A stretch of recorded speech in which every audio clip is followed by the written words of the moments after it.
is I'm board certified in preventive medicine, occupational environmental medicine, and I've been supporting the military, government, industrial, and corporate operations for the past 20 years. And it's a pleasure to be here with you today. I'll be discussing fatigue and injury rates with you. And I'd like to get a little bit of audience participation with this. So, how many of you feel fatigue now or frequently throughout the week? Great. And would anyone mind sharing what they feel is a good definition for fatigue? This the participation part's always tough. Say again? Brain fog. Brain fog, tired, exactly. And the way I like to think of fatigue is decreased capacity. So you can look at it in cognitive, mental, and physical. And so whenever we're fatigued, we're not operating at our full capacity. Fortunately, we have excess capacity most of the time, but many times we start getting worn down. So it's hard to get acclimated once we've gotten into that fatigue bearing. And I'd like to share one aha moment that we had this year at Axiom. I've been with Axiom for about 8 years, and every summer we see about a 20% bump in our injury case count during the hot summer months. And I was a military physician for a number of years, and we really focus on heat injuries. And so I just, by default, thought those bumps and injuries were from heat stress injuries, cramping, heat exhaustion, or heat stroke. But when we looked at the data, it was very interesting that we didn't see a rise that explained a rise of heat injuries that explained that bump in count. And so we further looked into how heat causes a dramatic increase in fatigue, and fatigue is highly correlated with all kinds of increases of every type of injury out there. So slips, trips, and falls, lacerations, and motor vehicle accidents. And so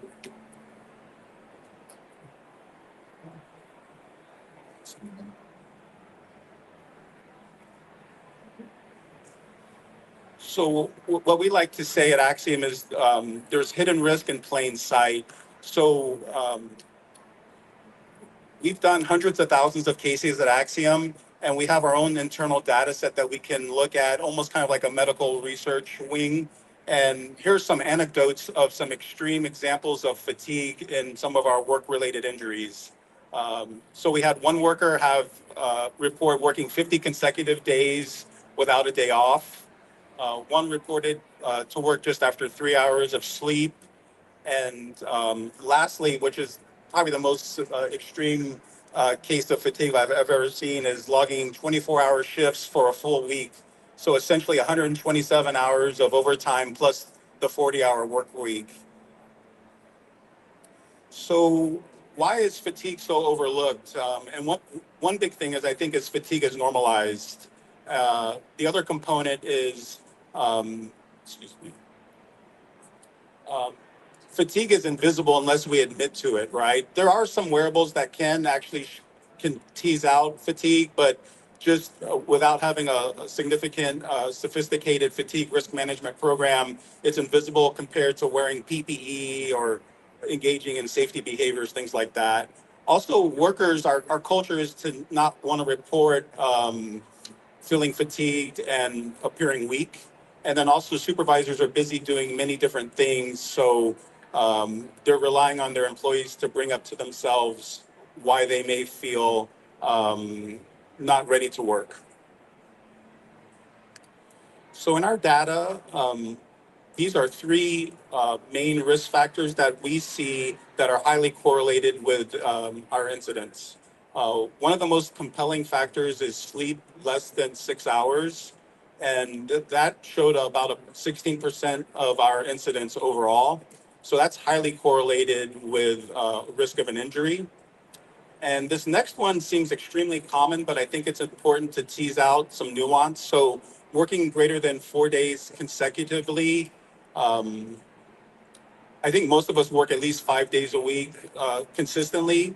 But I think what's happening here is we're seeing some fatigue play in and then also some complacency. So a great takeaway from this fact is to perhaps have some reminders midweek to just remind people to be as safe as possible because this is a time when someone may actually be at higher risk for injuries.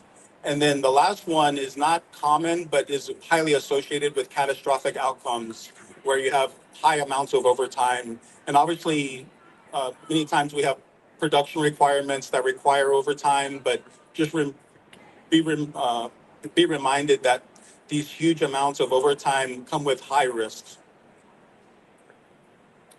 So what does this cost us? Fatigue, increased recordables, the full spectrum of near misses, all the way through catastrophic errors, higher claims, turnover, lost time, and the weakened safety culture.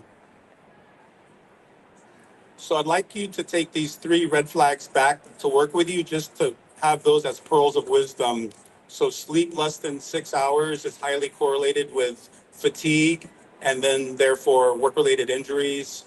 This nuanced version of consecutive days worked greater than 4 to where, again, you can remind your workforce to be aware and refocus on safety.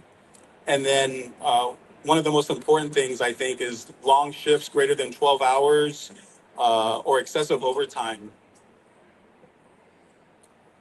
So things that you can just take home quickly and put as quick wins into your uh, policy or programs is track fatigue during huddles or reviews with your employees. You can have just a simple survey.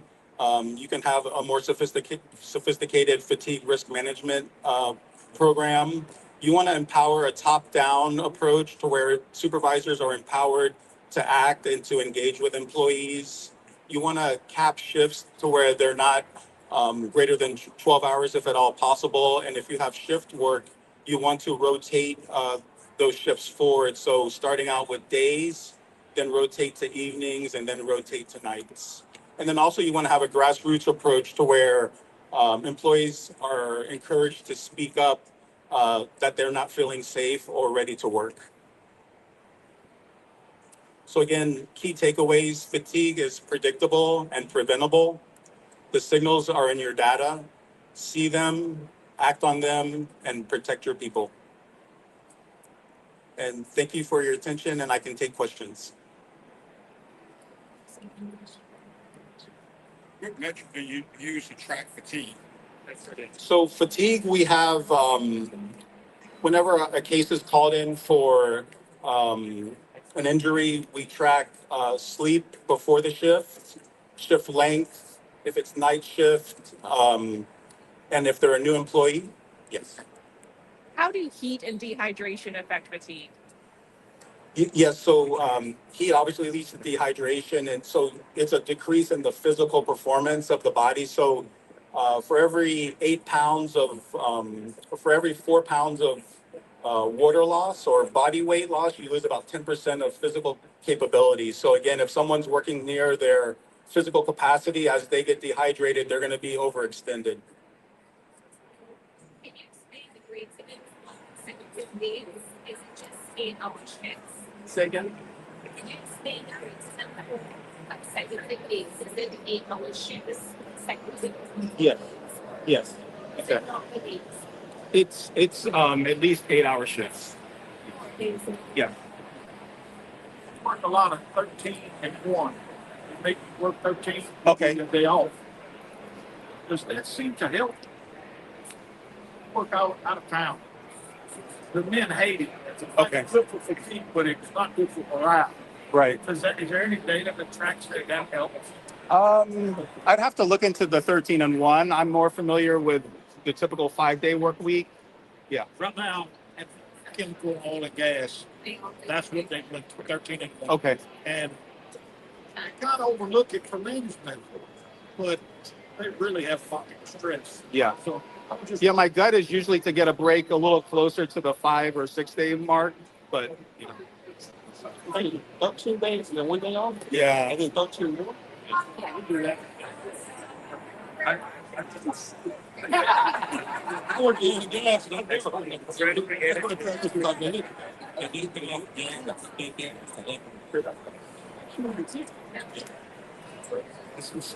it's from Nikki.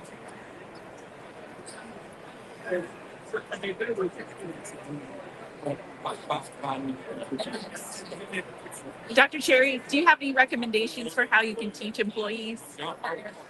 How to teach employees? To avoid fatigue. And I'm on the camera.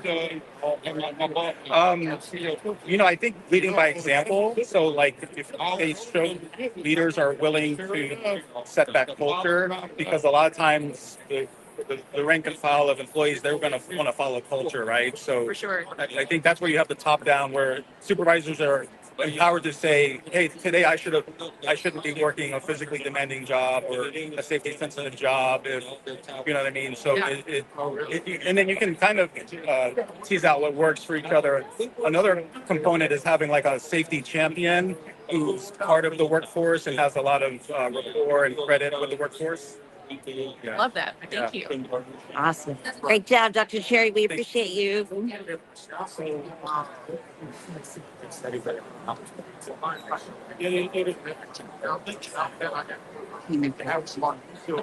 I can see but I'm a huge creator fan, so that's it. I thought you were going to come back.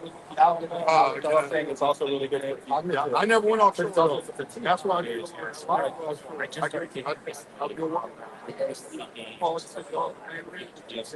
Okay.